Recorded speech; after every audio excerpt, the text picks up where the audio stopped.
सारी mathematical equations और हर चीज मैथ्स की करना शुरू कर दूं, क्योंकि मुझे फिजिक्स में अच्छा होल्ड बनाना है। मैथमेटिक्स यूज इन फिजिक्स का पर्पस क्या है बेसिकली, जिससे आपको ना पता चलेगा कि why we have this mathematics in physics. क्योंकि जो मैथमेटिक्स है, mathematics is the language of physics. Mathematics is the language of physics. क्या मतलब वो इस स्टेटमेंट का, कि हम फिजिक्स में जो भी कम्युनिकेशन करेंगे ना, जैसे हम किसी दूसरी ऐसी जगह पे चले जाएं और वहां की लैंग्वेज हमें नहीं आती है, लेकिन हमें कुछ ऐसा सर्कमस्टांसेस बने कि हमें रहना वही है, उनको हमारी लैंग्वेज नहीं आती है और मेरे को उनकी नहीं आती है। अब उन सबको तो अपनी सिखाएंगे नहीं, so we have to learn the language. ठीक है, so when we enter into the world of this physics, तो हमें सबसे पहले फिजिक्स में एंट्री लेनी है। तो क्या करना पड़ेगा, फिजिक्स की जो लैंग्वेज है उसको समझना पड़ेगा। एंड फिजिक्स की लैंग्वेज, फिजिक्स में जो भी कम्युनिकेशन होता है वो मैथ्स के थ्रू होता है, वो इक्वेशंस के थ्रू होता है, वो डेरिवेशंस के थ्रू होता है, वो ग्राफ्स के थ्रू होता है। ठीक है, वो मैथमेटिकल एनालिसिस है, एनालिटिकल एनालिसिस है। तो this mathematics is called as the language of physics. इसलिए this is the importance of maths and physics. Without mathematics physics is incomplete. Without mathematics, physics is just like a body without any soul. So it's like dead physics. अगर आप खाली theory part पढ़ लेंगे, so that is equal to nothing. ठीक है, so we start with vectors. कैसे represent करते हैं किसी वेक्टर को? जब भी आपने किसी डायग्राम से रिप्रेजेंट करना है ना किसी वेक्टर को, वी राइट दिस लाइक, कुछ बेसिक चीजें बताऊंगा पहले। ठीक है, ये एक वेक्टर है, we call it as a vector. अब मान लो ये एक ए वेक्टर है और ये एक बी वेक्टर है। इन दोनों वेक्टर्स की लेंथ बराबर दिख रही, एरोस, इन दोनों की डायरेक्शन सेम दिख रही है। किसी भी वेक्टर के पास बेटा क्या होता है, अगर एक डायग्राम से रिप्रेजेंट करोगे तो एक उसका स्टार्टिंग पॉइंट होता है, एक उसका एंड पॉइंट होता है, और दूसरा ये लेंथ, मतलब ये दोनों जो वेक्टर्स हैं इन दोनों की डायरेक्शन सेम है, लेकिन इन दोनों का मैग्नीट्यूड भी सेम है। जब दो वेक्टर्स की डायरेक्शन भी सेम हो, मैग्नीट्यूड भी सेम हो, then they are equal vectors. तो यहाँ इसको बी बोलने का मतलब ही नहीं है, इसको भी हम ए ही बोलेंगे अगर इसको ए बोला तो। इसका मतलब ये है, इसको ट्रांसलेशनल प्रॉपर्टी बोलते हैं। इसका मतलब ये है कि अगर हमें जरूरत पड़े तो हम किसी वेक्टर को ना पैरेलल मूव कर सकते हैं, उससे उसको कोई फर्क नहीं पड़ता है। अगर ये ए वेक्टर है, यहाँ से यहाँ ले जाओ, ये ए वेक्टर ही रहेगा। whenever a vector is moved parallel to itself, it remains same. So अगर मैं यहाँ बोल भी दूं इसको b, तो इसका मतलब होगा a vector is equal to b vector. a और b जो है दोनों बराबर है, लेकिन यहाँ पर a और b की डायरेक्शन सेम है, दोनों ऐसे लेफ्ट से राइट जा रहे हैं। बट यहाँ पर ये बोलेंगे कि a का जो मैग्नीट्यूड है, means length of the arrow, length of the arrow जो है that is magnitude of the vector. A का जो मैग्नीट्यूड है वो बी के सी के मैग्नीट्यूड से ज्यादा है। यहाँ इन दोनों का मैग्नीट्यूड बराबर है, इन दोनों की डायरेक्शन बराबर है, इसलिए वेक्टर्स आर इक्वल।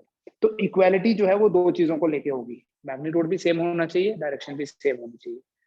ठीक है, दूसरा, अगर किसी वेक्टर को 180 से टर्न कर दे, जैसे ये एक वेक्टर है, मैं इसको ऐसे कर दूं, व्हाट विल हैपन? ऐसे करने से ये, अगर मान लो कोई डी वेक्टर है जिसका मैग्नीट्यूड उतना ही है जितना ए का है, तो डायरेक्शन अपोजिट है, डिफरेंट नहीं, अपोजिट। तो इसको बोलेंगे A equals to minus of D. दो चीजें हैं यहाँ, एक तो इक्वल टू साइन और एक माइनस। इक्वल टू का मतलब है दोनों की लेंथ बराबर, और माइनस का मतलब है डायरेक्शन अपोजिट, डायरेक्शन डिफरेंट नहीं बोलना। ठीक है, मतलब अगर एक वेक्टर ऐसे है और दूसरा ऐसे है या ऐसे है, तो ये नहीं बोलेंगे कि ये भी एक दूसरे के नेगेटिव हैं, although their lengths are equal but their directions are not opposite। ठीक है, सिंपली ऐसे बोल सकते हो, इसको वेक्टर की लैंग्वेज में बोलना है तो, जो दो इक्वल वेक्टर्स होते हैं ना वो पैरेलल होते हैं, और जो नेगेटिव होते हैं एक दूसरे के, अपोजिट होते हैं, वो एंटी पैरेलल होते हैं। पैरेलल मतलब सेम डायरेक्शन। अच्छा, हर एक पैरेलल वेक्टर इक्वल नहीं होगा, जैसे ये ए वेक्टर और ये बी वेक्टर है, यहाँ ये नहीं बोलेंगे कि ए और बी बराबर है, बट ये जरूर बोलेंगे कि ए और बी पैरेलल हैं। यहाँ ए और बी एक दूसरे का नेगेटिव नहीं है, बट एंटी पैरेलल है। तो एंटी पैरेलल का मतलब है, जब एंटी पैरेलल होगा तो आप यहाँ इक्वल टू नहीं लिख सकते। हाँ, ये लिख सकते हैं that B is anti parallel to A, मतलब बी की डायरेक्शन ए के अपोजिट है। मतलब अगर कोई डिस्प्लेसमेंट को रिप्रेजेंट कर रहा है और ये 6 मीटर है, तो हम इसकी लेंथ देख लेंगे, ये 6 मीटर है, ये उसके आधा है, तो ये -3 मीटर लिखना। फिर माइनस कभी मैग्नीट्यूड के लिए नहीं लिखा जाता है, magnitude of vector is always scalar. Minus मतलब अपोजिट डायरेक्शन, डिफरेंट भी नहीं, अपोजिट मतलब 180 डिग्री डिफरेंट होगी जो, ठीक है। इक्वलिटी के लिए दोनों चीजें बराबर होनी चाहिए, और नेगेटिविटी के लिए एक चीज बराबर होनी चाहिए, एक चीज सेम होनी चाहिए, एक अपोजिट होनी चाहिए। सेम क्या होना चाहिए? मैग्नीट्यूड ऑफ द वेक्टर्स, और अपोजिट क्या होना चाहिए? डायरेक्शन ऑफ द वेक्टर्स, ठीक है। दूसरा, ये भी एक दिक्कत रहती है जब हम वेक्टर्स के क्वेश्चंस करते हैं, how to find angle between two vectors. दो वेक्टर्स के बीच में एंगल कैसे पता करते हैं? Angle between two vectors. अगर कोई दो वेक्टर्स गिवन है, जैसे ये एक वेक्टर है और ये मान लीजिए दूसरा वेक्टर है, चलो इसको ए लिख देता हूं, इसको बी लिख देता हूं। इन दोनों वेक्टर्स के बीच में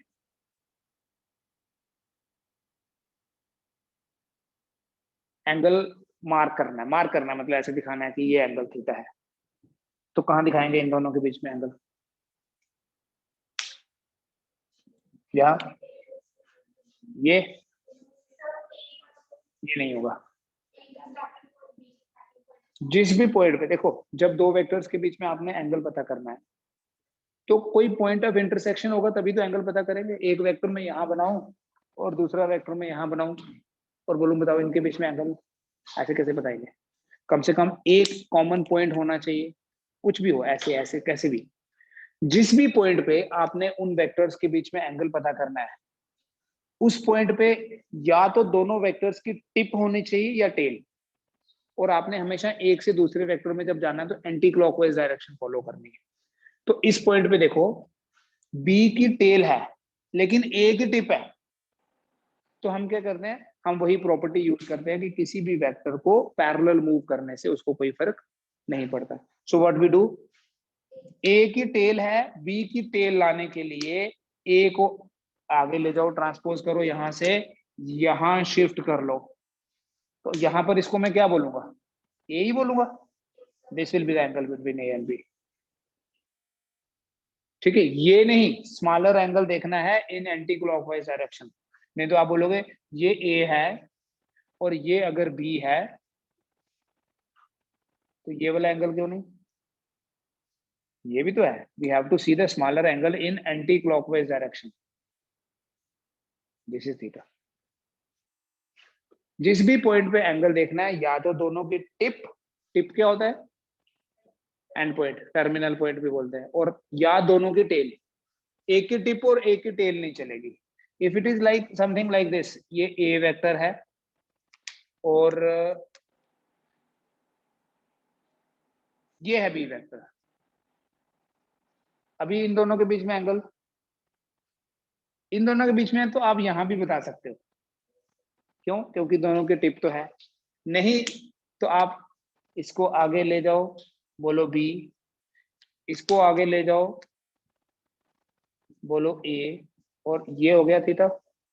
और ये दोनों बराबर ही है ज्योमेट्रिकली, देखो वर्टिकली अपोजिट एंगल्स हैं, ठीक है। या तो दोनों की टिप या दोनों की टेल उस पॉइंट पे होनी चाहिए जिस भी पॉइंट पे आपने एंगल पता करना है। So if something is like this, ये ए वेक्टर है और ये बी वेक्टर है, अगर ए और बी के बीच में ये वाला एंगल सपोज करो 120 डिग्री है, तो ए और माइनस बी के बीच में कितना होगा? ए और माइनस बी के बीच में, अगर ए और बी के बीच में 120 डिग्री एंगल है, ए और माइनस बी के बीच में कितना होगा? This is a question for you. आप देख के बताएं, अगर ए और बी के बीच में 120 एंगल है, ए और बी के बीच में नहीं, ये वाला एंगल 120 है। इनफैक्ट ये ए और बी के बीच में नहीं है, अगर आप सोचो तो ए और बी के बीच में यहां नहीं होगा, कहीं और होगा। ए और बी के बीच में तो यहां होगा। तो ये अगर 120 है तो ऐसे बोल दो, अगर ए और बी के बीच में 60 डिग्री एंगल है तो ए और माइनस बी के बीच में कितना होगा? ए और बी वाला एंगल यहां देखना है कि यहां देखना है? 60 और 120? 60। So if angle between A and B is 60, what is angle between A and minus B? क्या करेंगे? देखो, A और माइनस B के बीच में देखना है। ये A है, इसको ऐसे रहने दो, ये B है। अगर ये B है तो माइनस B कहाँ होगा? ये है ना, ये माइनस B होगा। उतनी लेंथ लेकिन अपोजिट डायरेक्शन। अब A और माइनस B, ये आपका आ गया A, ये आ गया इधर माइनस B, और ये वाला एंगल जो है ये दिया था 60। A और माइनस B का कहां पर होगा?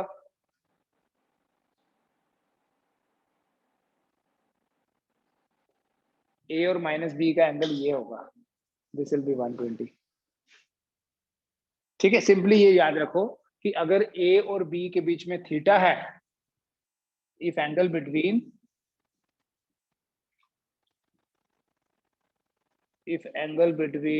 A and B is theta, then angle between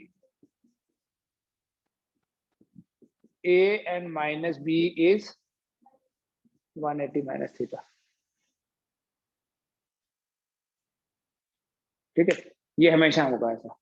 मतलब आप किसी वेक्टर की डायरेक्शन जब चेंज करोगे, दिस विल हेल्प यू जब हम एडिशन और सब्ट्रैक्शन के क्वेश्चन मिक्स करेंगे ना, तो एडिशन और सब्ट्रैक्शन में फर्क ही इतना है कि एडिशन में हम ए और बी के बीच में एंगल देखते हैं, वो गिवन होता है, उसी के बेसिस पे सब्ट्रैक्शन में आपको ए और माइनस बी के बीच में देखना पड़ेगा। तो जहां जहां थीटा लिखा वहां 180 माइनस थीटा लिख देंगे इन फ्यूचर। ठीक है, तो ये वेक्टर की कुछ बेसिक प्रॉपर्टीज। तो हम ये बोलते हैं कि कोई भी क्वांटिटी अगर वेक्टर है तो उसमें मैग्नीट्यूड और डायरेक्शन होने चाहिए, बट ये सिर्फ दो चीजें सफिशिएंट नहीं है। कोई भी क्वांटिटी वेक्टर तभी होगी अगर वो वेक्टर लॉज ऑफ एडिशन को फॉलो करेगी। अगर किसी क्वांटिटी को हम वेक्टर्स की तरह ऐड नहीं कर सकते, या अगर कोई quantity vector laws of addition को फॉलो नहीं करती, तो वो क्वांटिटी वेक्टर नहीं होती। Like you have a very famous quantity called electric current. Electric current magnitude भी है, डायरेक्शन भी है, but still it is a scalar quantity, क्योंकि जब डिफरेंट वायर्स की करंट ऐड करनी होती है तो हम कभी वेक्टर लॉज यूज नहीं करते, हम तो सिंपली ऐड करते थे। 2 एम्पीयर इधर से आई, 2 उधर से आई, तो 4 चली जाएगी। उसमें हमें ये देखना नहीं पड़ता कि इन दोनों के बीच में एंगल कितना है। जब दो के बीच में आपको एंगल देखना पड़ेगा ना, तब होता है वेक्टर एडिशन। ठीक है, current is not added like vectors, so it is not a vector quantity. ठीक है, हमारे पास ब्रॉडली 3 तरह की फिजिकल क्वांटिटीज हैं, स्केलर्स, वेक्टर्स एंड टेंसर्स। ठीक है, 11th क्लास में रोटेशनल मोशन की जब बात करेंगे, वहां एक क्वांटिटी की बात करेंगे, मोमेंट ऑफ इनर्शिया, जिसका ना तो मैग्नीट्यूड फिक्स्ड है और ना ही उसकी कोई डायरेक्शन होती है।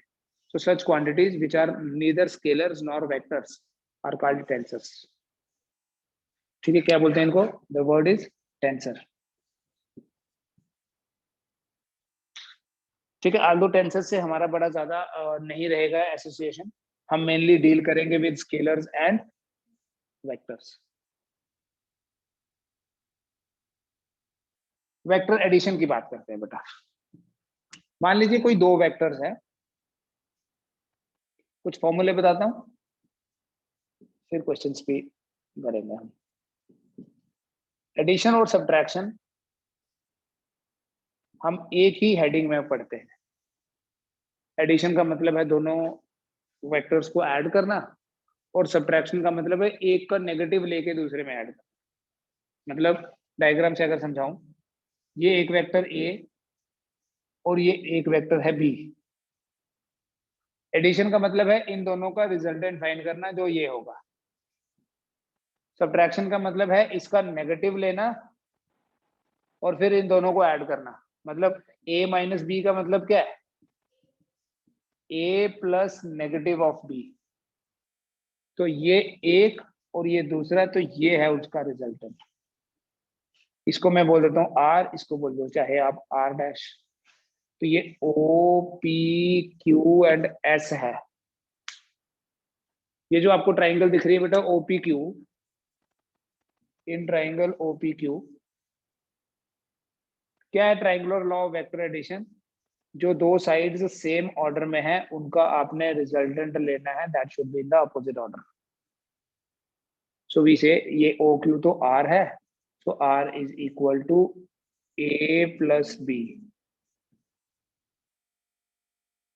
इन द सिमिलर वे जो ओपीएस है, ओपीएस, अगर आप यही स्टेटमेंट उसमें यूज करें,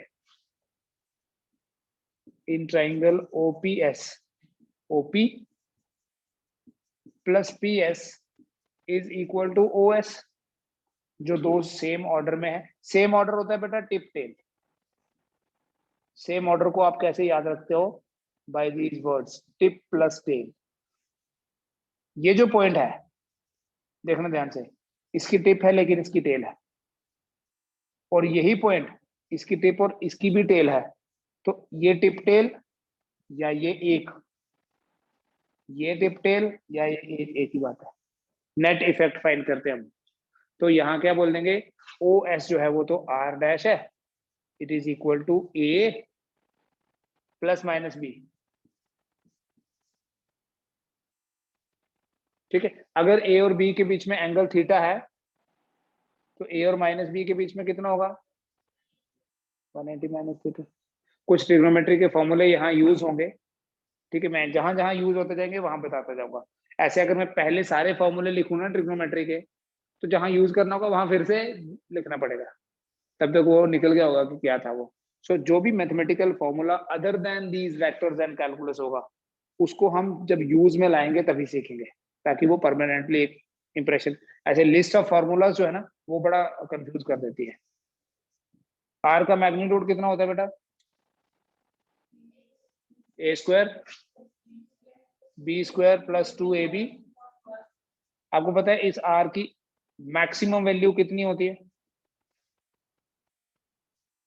दो वेक्टर्स का रिजल्टेंट जो है मैक्सिमम तब होता है, ए और बी तो फिक्स होंगे ना, जब कॉस थीटा की वैल्यू मैक्सिमम होगी, और साइन थीटा हो या cos theta, maximum value is 1। तो जब आप कॉस थीटा की जगह यहाँ 1 डालोगे, 1 डालोगे मतलब ये ऐसे हो गया, तो ये बनेगा ए प्लस बी का whole square. Square and root cancel हो जाएगा, आर मैक्स हो जाएगा ए प्लस बी। और आर मिन कितना होगा? जब कॉस थीटा की वैल्यू मिनिमम होगी, और कॉस थीटा की मिनिमम वैल्यू होती है -1। तो जब आप यहाँ -1 लिखते हो, A square B square minus 2ab, तो ये बन जाएगा a माइनस बी। ठीक है, तो अगर कभी आर मैक्स की और आर मिन की, ये आपको ना वेक्टर्स देखो कहाँ कहाँ हम यूज करते हैं, और हम क्या करते हैं सारे अलग अलग तरीके से याद रखने शुरू कर देते हैं। ऐसा नहीं करना। वेक्टर्स का यूज आपको 11th में कहाँ है वो तो पता है, हम काइनेमेटिक्स पढ़ेंगे, प्रोजेक्टाइल मोशन पढ़ेंगे, वहां वेक्टर्स का यूज होएगा। फिर उसके बाद लॉज ऑफ मोशन पढ़ेंगे, वहां हमें कभी फोर्स को रिजॉल्व करना है और कभी रिजल्टेंट फोर्स फाइंड करनी है। उसके बाद हम भूल जाते हैं वेक्टर्स को कहाँ यूज करना है। उसके बाद वेक्टर्स को रोटेशनल मोशन में यूज करते हैं, वेक्टर्स को इलेक्ट्रोस्टैटिक्स में यूज करते हैं, मेन ग्रेविटेशन में क्वेश्चंस करने पड़ेंगे, नेट फोर्स फाइंड करनी है, बट इलेक्ट्रोस्टैटिक्स में तो बहुत यूज है वेक्टर्स का। ठीक है, इलेक्ट्रिक फील्ड के कंपोनेंट्स पता करने हैं, कभी मैग्नेटिक फील्ड के करने हैं, मैग्नेटिक उसमें। ठीक है, सबसे इंपॉर्टेंट ऑप्टिक्स, आप ऑप्टिक्स में भी तो यूज करते हैं इस वेक्टर का, जब इंटरफेरेंस पढ़ते हैं, मतलब मैक्सिमम रिजल्टेंट, मिनिमम रिजल्टेंट, ठीक है, सुपरपोजिशन ऑफ वेव्स, उसमें ये सब यूज होता है। वेव्स एंड ऑसिलेशंस में वेक्टर्स के कॉन्सेप्ट यूज होता है, क्योंकि वेव्स का भी हम जो मैथमेटिकल एनालिसिस करते हैं वो वेक्टर्स की तरह करते हैं। तो ऐसा नहीं करना है कि जो फॉर्मूला हमने यहाँ देखा तो वहां कोई और होगा, यही फॉर्मूला वहां भी यूज होगा। Over a period of time जब आपको मैं रिवीजन कराऊंगा ना, अभी नहीं, मे बी आफ्टर 6 months, तो उस टाइम पे, अभी तो अलग अलग से कर रहे हैं, उस टाइम पे ना मैंने एक ऐसे 3 पार्ट्स में डिवाइड कर देता हूँ बोर्ड। इधर लिखता हूँ इलेक्ट्रोस्टैटिक्स, इधर लिखता हूँ मैग्नेटिज्म, और इधर लिखता हूँ ग्रेविटेशन। तो बोले Gauss line electrostatics, Gauss line magnetism, Gauss line gravitation, Coulomb's line electrostatics, Coulomb's line magnetism, Newton's line gravitation. ठीक है, electric field intensity, magnetic field intensity and gravitational field intensity. तो वो एक जैसा टेबल से बन जाएगा ना, तो in one go 3 chapters gone. ठीक है, that is how we manage time. R की maximum value a plus B है और minimum value a minus B है। इसका मतलब कोई भी वैल्यू, जब हम ये बोलेंगे मैक्सिमम इतनी है, तो इसका मतलब उससे ज्यादा नहीं हो सकती कोई भी वैल्यू। ठीक है, अगर आप आर की रेंज देखो, तो आर की जो रेंज है वो ये है, minimum value is a minus B and maximum value is a plus B. तो जब आपके पास ऐसा है सिचुएशन, देखो दो फोर्सेस हैं, एक है 5 न्यूटन और एक है 10 न्यूटन। इनका जो रिजल्टेंट है, उस रिजल्टेंट की मैक्सिमम वैल्यू क्या होगी? 15। और उस रिजल्टेंट की जो मिनिमम वैल्यू है वो क्या होगी? 5। ठीक है, -5 नहीं बोलना, ये नहीं बोलना कि जो पहले लिखा है वो a है, जो बाद में लिखा है वो b है। It is a minus B और b माइनस a। हमें पॉजिटिव वैल्यू लेनी है। रिजल्ट, ये जो मैग्नीट्यूड होता है वो हमेशा पॉजिटिव है। ये मैग्नीट्यूड है ना, this is magnitude of r, जिसकी maximum value 10 plus 5, minimum value 10 minus 5। ठीक है, यहाँ पहले लिखा है इसको a और इसको b बोल के बोलो मैक्सिमम वैल्यू 15, मिनिमम वैल्यू -5, तो गलत हो गया। ठीक है, you always have to take the positive values. Magnitude of a vector is always positive. ठीक है, फिर अगर दो वेक्टर्स का मैग्नीट्यूड डिफरेंट है, तो ये है resultant, a square b square 2ab cos theta. समझिए, देखो maximum value is a plus B, minimum value is a minus B. But बड़ी बार क्वेश्चन ऐसा आता है कि दोनों वेक्टर्स का मैग्नीट्यूड बराबर है, magnitude of a magnitude of b दोनों a के बराबर है। तो उस केस में हमारा r क्या बनेगा? फिर ये फॉर्मूला यूज भी करना है, सिर्फ फॉर्मूला यहाँ लिखना नहीं है, उसको हम क्वेश्चंस में यूज भी करेंगे। अगर दो वेक्टर्स का मैग्नीट्यूड बराबर है, तो ये जो रिजल्टेंट है, ये रिजल्टेंट होता है 2a cos theta by 2। Directly formula याद रखें। अगर आपने इसको प्रूव भी करना तो यहाँ लिखें a square 2 a square cos theta, फिर 2a स्क्वायर कॉमन लेके 1 plus cos theta. 1 plus cos theta होता है, अब इतना ज्यादा फॉर्मूला करेंगे ना, जैसे 1 प्लस cos 2 थीटा होता है 2 cos स्क्वायर थीटा, और 1 प्लस cos थीटा जो है वो होता है 2 cos स्क्वायर थीटा बाई 2। तो इसको यहाँ यूज करके हम ये बना लेते हैं। ठीक है, अब इसके बेसिस पे देखो टाइम कैसे सेव करना है।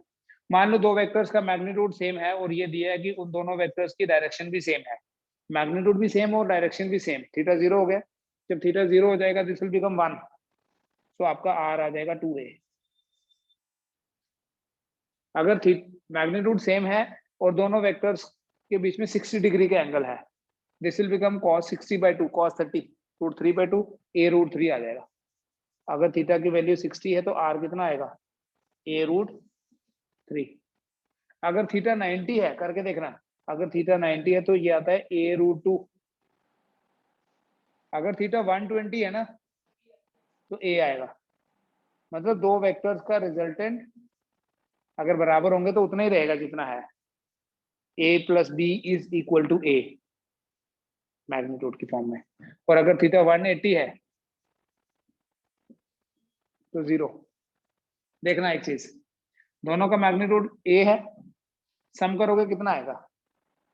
2a मैक्सिमम वैल्यू, और डिफरेंस करोगे तो क्या आएगा?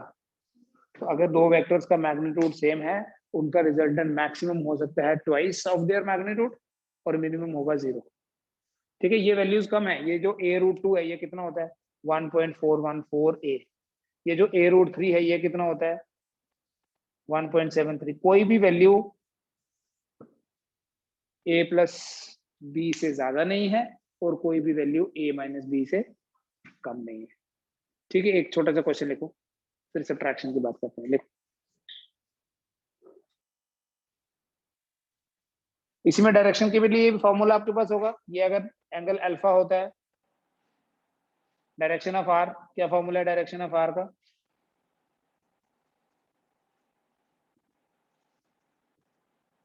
tan alpha is equal to b sin theta over a plus b cos theta.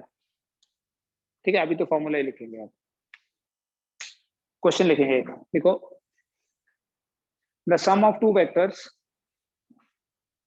Vector sum नहीं बोला मैंने, सम मतलब उनके मैग्नीट्यूड्स का sum. The sum of two vectors is 18 and their magnitude is 12 and the magnitude of resultant is 12 and the magnitude of their resultant is 12. If the resultant is perpendicular to the smaller vector,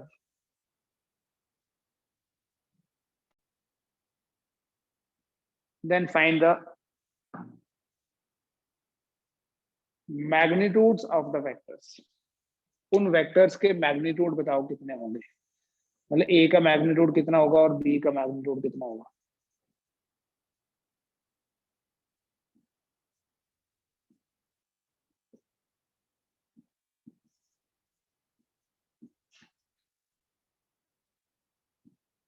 देखो, ये दो फॉर्मूले हैं हमारे पास। Initial stage पे जब हम, आप ये मान के चलोगे अभी हम स्टार्ट कर रहे हैं, बिगनिंग है, न्यूमेरिकल्स करना अभी सीखेंगे। ठीक है, जब भी कोई न्यूमेरिकल आपके पास एक स्टेटमेंट की फॉर्म में होगा ना, वो बड़ा कंफ्यूज करता है, इतनी लंबी स्टेटमेंट। उस स्टेटमेंट को या तो डायग्राम की फॉर्म में कन्वर्ट करना सीखना है, क्योंकि figure will always give you a better impression. हमारे ब्रेन में भी अगर कोई पिक्चर होगी ना, तो उसका इंप्रेशन ज्यादा बेटर होता है एज कंपेयर टू टेक्स्ट। या तो उसे पिक्चर की फॉर्म में, और या उसे छोटे छोटे इक्वेशंस की फॉर्म में लिख देना है, सो दैट वो इतना कॉम्प्लेक्स स्टेटमेंट सिंपल हो जाए। क्या लिखा है? सम ऑफ टू वेक्टर्स इज 18। मान लेते हैं दो वेक्टर्स ए और बी हैं, ए प्लस बी इज 18, और उनका जो रिजल्टेंट है 12। और क्या दिया? Resultant is perpendicular to the smaller vector. हमें कोई पता नहीं है ए छोटा है कि बी छोटा है, बट ये दिया है कि resultant is perpendicular to the smaller vector. Let us assume कि ए छोटा है।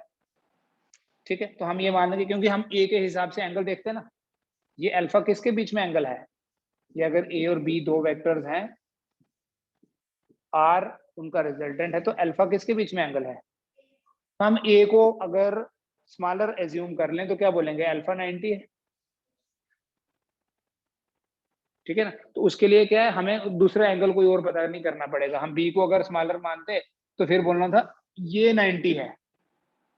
तो उससे बेटर ये है कि जो हमारे पास डेटा है उसको चेंज किए बिना ही हम मैनिपुलेशन करें। मैनिपुलेशन है सिंपली। सो इस इंफॉर्मेशन की हेल्प से ये दो इक्वेशंस हैं, और तो कोई तीसरी इक्वेशन है नहीं एडिशन में।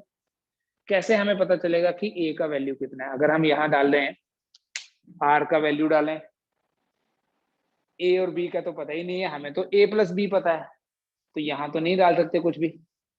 ठीक है, ना ही ये कहीं काम आने वाला है। और अगर हम इसको यहां डालें तो b sin theta divided by a plus b cos theta will become tan 90, और tan 90 तो इन्फिनिटी होता है। What is tan 90? tan 90 sin 90 by cos 90, so that is 1/0, that is infinity, है ना। अगर हम इसको इक्वेशन के हिसाब से करें, ऐसा नहीं है कि नहीं हो सकता, मैं अभी करके भी दूंगा और बताऊंगा देखो कितना टाइम लगा, फिर हम उसको डायग्राम के हिसाब से भी करेंगे। Then you compare yourself की कहाँ ज्यादा टाइम लगता है। ठीक है, ऐसा नहीं है कि ये क्वेश्चन नहीं कर सकते, कर सकते हैं हम। नॉर्मल मेथड है तो वो उसमें देखो क्या करेंगे। हमें ये वैल्यूज दी हैं, ये अल्फा वाली वैल्यूज दी हैं, सबसे पहले हम इसमें वैल्यू डाल देंगे। बोलेंगे अल्फा दिया है tan 90, आ गया b sin theta divided by a plus b cos theta. इसके बेसिस पे क्या कंक्लूजन निकालेंगे? कोई भी वैल्यू इनफाइनाइट है, tan 90 इन्फिनिटी होता है ना, कोई भी वैल्यू इन्फिनिटी है, इसका मतलब डिनोमिनेटर जीरो है। जैसे मैं कभी लिखूं x plus Y equal to 0, इसका मतलब x 0 होगा। लेकिन अगर कभी लिखें x plus Y equal to 0 का मतलब है x इक्वल टू 0। लेकिन बेटा अगर कभी x plus Y equal to infinity है तो इसका मतलब y इक्वल to 0। If we have 0 in the denominator, then it becomes infinite. If you have 0 in the anything divided by 0 is 0, but 0 divided by anything, sorry, 0 divided by anything is 0, but anything divided by 0 is not defined. तो इससे क्या information मिली, इससे क्या मिला हमें कि a plus B cos theta किसके बराबर है। क्वेश्चन में नहीं दिया था, ये हमने खुद एक्सट्रैक्ट कर लिया। ठीक है, सी द लेंथियर मेथड। तो यहां से क्या मिला कि जो b कॉस थीटा है वो माइनस a के बराबर है। ये इन्फॉर्मेशन मिल गई। फिर हम क्या करते हैं, सिंस हमें r का वैल्यू भी गिवन है, हम यहां डाल देते हैं। अच्छा, इसको ऐसे याद रख लो तो ज्यादा यूजफुल हो जाता है, ये बात तो एक ही है। तो हम क्या करते हैं, यहाँ वैल्यूज डालते हैं। r का स्क्वायर है, बोले 12 दिया था, 144 लिख दिया। ठीक है, 12 का स्क्वायर 12 भी दिया ना, equal to a square plus B square. ये b cos थीटा है, इसकी जगह क्या लिख देंगे, तो it will become minus a square minus 2a square, sorry बना। a plus B cos theta अगर 0 है तो b cos थीटा की जगह जब माइनस a लिखोगे ये बनेगा 2a इंटू माइनस a। सो ये ऐसे नहीं हुआ, B square minus a square है ना। a square minus a square क्या होता है, minus a square. So can we write b plus a into B minus a, कर सकते हैं। b प्लस a गिवन था, सो लिखे 144 equal to 18 into B minus a। ठीक है, तो b माइनस a कितना बन गया, 8। कैसे, 144 बाई 18। ठीक है, 72 का डबल है ना, 18 4 सर 72, 18 8 सर 144। अभी b प्लस a पहले से ही दिया था और b माइनस a हमने निकाल दिया, तो इसको सॉल्व करके हम इजीली फाइंड कर लेंगे, क्योंकि ये तो आपके सामने अगर दो इक्वेशंस पड़ी हैं, आपको कुछ लिखने की जरूरत नहीं है। उसके बाद b plus a equal to 18 and b minus a equal to 8, दोनों को ऐड कर लो। जब आप दोनों को ऐड करोगे तो बनेगा 2b equal to 26, b equal to 13। ठीक है, फिर b की वैल्यू किसी में भी डाल दो, a आपका आ जाएगा 5, 18 माइनस 13। इसमें टाइम लग गया, एटलीस्ट 2 या 3 मिनट इसमें लग जाएंगे। ठीक है, वैल्यूज डिफरेंट हो सकती हैं, बट एक कॉन्सेप्ट समझो इसको।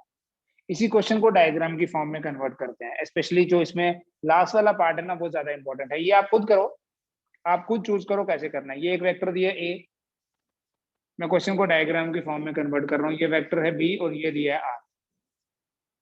सामने दिख रहा है कि r जो है वो परपेंडिकुलर है किसके,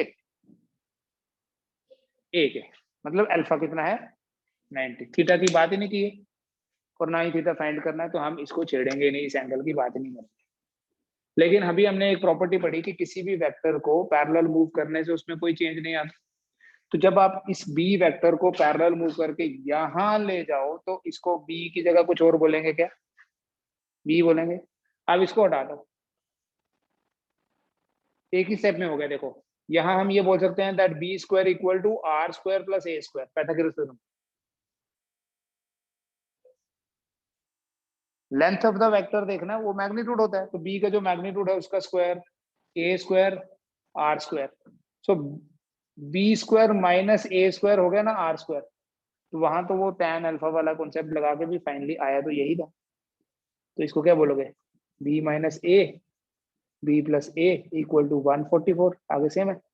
तो b माइनस a हो गया 8, b प्लस a कितना था 12 था, 12 था कितना था ना 18 था, सॉरी 18 8 144 हुआ ना। तो b प्लस a है 18, दोनों को ऐड करो, b निकल गया 13 और उसी से a भी आ जाएगा। सो ये it will take less than 1 minute. तो ये प्रैक्टिस करना है, कौन सा क्वेश्चन डायग्राम से होगा, कौन सा क्वेश्चन इक्वेशन से होगा, ठीक है। कब स्विचिंग करना है वो स्विचिंग सीखना है। जैसे एक और छोटा सा क्वेश्चन दे दूं, फिर हम कल से करते हैं।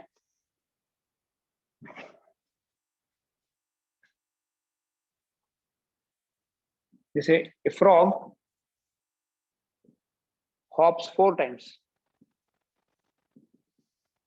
ट्वाइस फॉरवर्ड, 2 बार आगे, once left and then forward again. If displacement during each hop होता है jumping in air, ऐसे जंप करता है ना फ्रॉग, फ्रॉग या ग्रास हॉपर कुछ भी लिखा हो सकता है,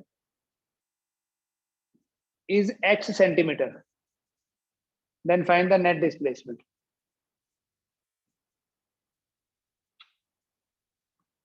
A frog hops 4 times, 2 बार आगे, फिर लेफ्ट और फिर आगे, displacement during each hop is x, ये होता है हॉपिंग, ये x है, forward forward then left, left कहाँ हुआ, उधर जाते हुए लेफ्ट, आपने फ्रॉग का नहीं अपना देखना हमेशा, तो लेफ्ट हुआ ये, यहां से यहां जाती है, और फिर फॉरवर्ड, तो ये भी x और ये भी x, बोले टोटल डिस्प्लेसमेंट बताओ कितनी होगी, 4x होगी क्या। डिस्प्लेसमेंट क्या होता है, शॉर्टेस्ट मीन्स डिस्प्लेसमेंट ये है, कैसे फाइंड करें, और कोई इन्फॉर्मेशन गिवन नहीं है। देखो ये x है,